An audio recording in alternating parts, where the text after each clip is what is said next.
بسم اللہ الرحمن الرحیم۔ جیسا کہ ہم سب کو معلوم ہے کہ الحمدللہ رمضان المبارک کا مہینہ اختتام کو ہے، مکمل ہونے کو ہے۔ اب دوسری بات یہ ہے کہ اللہ تبارک و تعالیٰ نے ہمیں رمضان المبارک کا مہینہ عطا کیا تھا، لیکن ہم نے اس کی قدر نہیں کی۔ پورا رمضان المبارک کا مہینہ غفلت، سستی، لاپرواہی اور کاہلی میں گزار دیا۔ پہلے تو ہم اللہ تبارک و تعالیٰ سے اس بات کی معافی چاہیں گے کہ اللہ آپ نے ہمیں رمضان المبارک کا مہینہ عطا کیا تھا، ہم نے اس کی قدر نہیں کی، ہم نے پورا مہینہ غفلت، سستی، لاپرواہی میں گزار دیا ہے، اللہ نے معاف فرما دیا۔ دوسری بات یہ ہے کہ اب رمضان المبارک کا مہینہ اختتام کو ہے۔ اب اللہ تبارک و تعالیٰ اس کے بعد ہمیں ایک خوشی کا دن، خوشی کا موقع عنایت فرمائیں گے، جس کو ہم عید الفطر کے نام سے جانتے ہیں۔ عید الفطر کے لیے ہمیں کیا کرنا چاہیے؟ نماز ادا کرنی چاہیے، اور اسی طریقے سے دوست و احباب، رشتہ داروں سے ملاقاتیں، اچھی طرح ملنا جلنا، ان کو بلانا، یہ تمام چیزیں ہوتی ہیں۔ اب عید کا دن اللہ تبارک و تعالی ہمیں عطا کرے گا، تو ہمیں سب سے پہلے چاہیے کہ ہم عید کی نماز کے لیے تیاری کریں۔ پہلی بات تو یہ ہے کہ اپنے آپ کو بالکل تیار کریں۔ مسواک ہے، اسی طریقے سے دیگر سنتیں ہیں، غسل ہے، نئے کپڑے پہننا ہے، اور عیدگاہ سے پہلے، عیدگاہ جاتے وقت اس سے پہلے تھوڑا سا کچھ میٹھی چیز کھا لینا ہے، تاکہ اللہ کے نبی صلی اللہ علیہ وسلم کی سنت زندہ ہو جائے۔ عید کی نماز کے لیے ہم جا رہے ہیں، اگر عیدگاہ میں جا رہے ہیں تو ایک راستے سے جائیں اور دوسرے راستے سے واپس آئیں۔ لیکن اگر عیدگاہ میں جاتے وقت یا عیدگاہ میں جانے کا راستہ ایک ہی ہے تو پھر ہم اسی سے واپس آ سکتے ہیں۔ ایسا نہیں ہے کہ ہم دیواریں کوٹ پھاند کر آئیں، ایسا نہیں ہے، بلکہ ایک ہی راستے سے واپس آ سکتے ہیں، کوئی حرج کی بات نہیں ہے، دقت نہیں ہے۔ اب عید کی نماز کے لیے عیدگاہ میں پہنچ گئے ہیں، وہاں جانے کے بعد میں ہمیں سب سے پہلے یہ کرنے ہیں کہ خاموشی کے ساتھ بیٹھ جانا ہے۔ اب امام صاحب جب کھڑے ہوں گے تو اس کے لیے وہ عید کا طریقہ آپ کو بتلائیں گے، مختصر طریقہ ہمیں بتلا دیتے ہیں۔ عید کا طریقہ یہ ہے کہ عید کی نماز کے لیے اذان اور اقامت تو نہیں کہی جاتی ہے۔ دوسری بات، اس کے بعد میں ہمیں کھڑے ہونا ہے اور ہمیں عید کی نماز کے لیے نیت کرنی ہے۔ عید کی نماز کی نیت کا طریقہ یہ ہے کہ نیت کرتا ہوں 2 رکعت نماز واجب 5-6 زائد تکبیروں کے، رخ میرا کعبہ شریف کی طرف، پیچھے امام کے اللہ اکبر کہہ کر ہاتھ باندھ دینا ہے۔ ہاتھ باندھنے کے بعد میں پہلی تکبیر میں ہاتھ اٹھائیں گے اور نیت باندھیں گے۔ نیت باندھنے کے بعد ہم ثنا پڑھیں گے۔ ثنا پڑھنے کے بعد میں ہم 3 زائد تکبیر کہیں گے پہلی رکعت میں، قرات سے پہلے۔ پہلی تکبیر میں ہاتھ اٹھائیں گے، چھوڑ دیں گے۔ دوسری تکبیر میں ہاتھ اٹھائیں گے، چھوڑ دیں گے، اور تیسری تکبیر میں ہاتھ اٹھا کر یہاں ناف کے نیچے باندھ دیں گے۔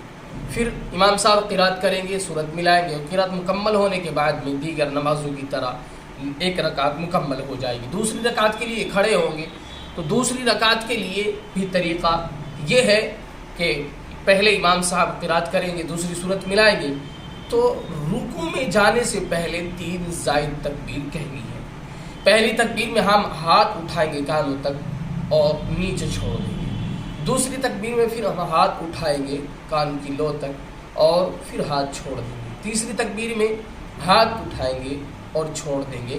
یہ 3 زائد تکبیر ہو گئی ہے۔ اب ایک تکبیر رکوع کی ہے، اس میں ہاتھ نہیں اٹھائیں گے، بلکہ ہاتھ اٹھائے بغیر ہم رکوع میں چلے جائیں گے۔ اس طرح رکوع میں جانے کے بعد میں امام صاحب نماز مکمل کرا دیں گے، قاعدے میں بیٹھیں گے، اس میں تشہد ہے، درود شریف ہے، اور اسی طریقے سے دعا وغیرہ جو پڑھتے ہیں قاعدے وغیرہ میں، وہ پڑھ کر نماز مکمل ہو جائے گی۔ اب طریقہ یہ ہے کہ عید کی نماز کے بعد بہتر طریقہ اور سنت طریقہ یہ ہے کہ ہمیں چاہیے کہ ہم عید کی نماز کے بعد خطبہ سن کر آئے، اس لیے کہ مسنون ہے، سنت ہے، اللہ کے نبی صلی اللہ علیہ وسلم کی سنت اور سنت پر عمل کرنا چاہیے۔ اب دوسری بات یہ ہے کہ اللہ تبارک و تعالیٰ نے ہمیں یہ دن عطا کیا ہے، تو جیسے ہی ہم عید کی نماز سے فارغ ہونے کے بعد گھر واپس لوٹیں گے تو ایک سوال یہ پیدا ہوتا ہے کہ آیا ہمیں دوسروں کے گھر پر جانا چاہیے یا نہیں جانا چاہیے، دوسروں کو بلانا چاہیے یا نہیں بلانا چاہیے۔ بہت سے لوگ کہتے ہیں کہ یہ تو طریقہ بنا لیا ہے، بدعت ہے، خرافات ہے، یہ چیزیں نہ کرنی چاہیے۔ ایسا نہیں ہے، بلکہ اللہ تبارک و تعالی نے یہ دن دکھایا تو اس میں خوشیاں بانٹنی چاہیے، جانا چاہیے، رشتہ داروں کو بلانا چاہیے۔ بہت ساری چیزیں ایسی ہیں جو عید کے دن مباح ہے، جائز ہے، لیکن ہاں اور طریقے اپنا لینا، بلا کر مسافے کرنا، معانقہ کرنا، بڑھاوا دینا، یہ طریقے غلط ہے، بدعت تک پہنچا دیتے ہیں۔ جن چیزوں سے ہمیں بچنا چاہیے۔ اور اللہ تبارک و تعالی نے ہمیں اگر عید کا دن دکھلایا ہے تو اس میں بہت ساری چیزیں ہیں کہ ہمیں ایک ساتھ رہنا چاہیے۔ بہتر طریقہ اور سنت طریقہ یہ ہے کہ ہمیں تمام مسلمانوں کو ایک جگہ، بستی کے تمام مسلمانوں کو ایک جگہ یعنی عیدگاہ میں جا کر نماز پڑھنا چاہیے۔ اس سے مسلمانوں کی شان و شوکت اور قوت کا اظہار ہے کہ مسلمانوں کی شان و شوکت ہے اور قوت کتنی ہے، جماعت ہے، تو اس میں ہمیں ایک ساتھ رہ کر نماز پڑھنی چاہیے۔ دوسری بات یہ ہے کہ اگر ہم نماز مسجد میں ادا کریں عید کی تو وہ طریقہ ہے کہ اگر مسجد بستی کے اندر موجود ہے اور عیدگاہ فنائے شہر میں داخل ہو چکی ہے تو اس میں طریقہ یہ ہے کہ ہم جو ہے نماز مسجد میں ادا کر سکتے ہیں۔ یعنی مطلب شہر کی آبادی میں اگر عیدگاہ ہے تو ہم مسجد میں نماز ادا کرنے میں کوئی حرج نہیں ہے، لیکن اگر عیدگاہ کافی دور ہے، شہر سے تھوڑا سا ہٹ کر ہے، تو بہتر طریقہ یہ ہے کہ ہمیں وہاں جا کر نماز ادا کرنی چاہیے۔ اللہ تبارک و تعالیٰ نے ہمیں رمضان المبارک کا مہینہ عطا کیا تھا، وہ چلا گیا ہے۔ اللہ ہمیں خیر و عافیت کے ساتھ عید کا دن بھی دکھلائے اور ہم سب کو تمام سنتوں پر عمل کی توفیق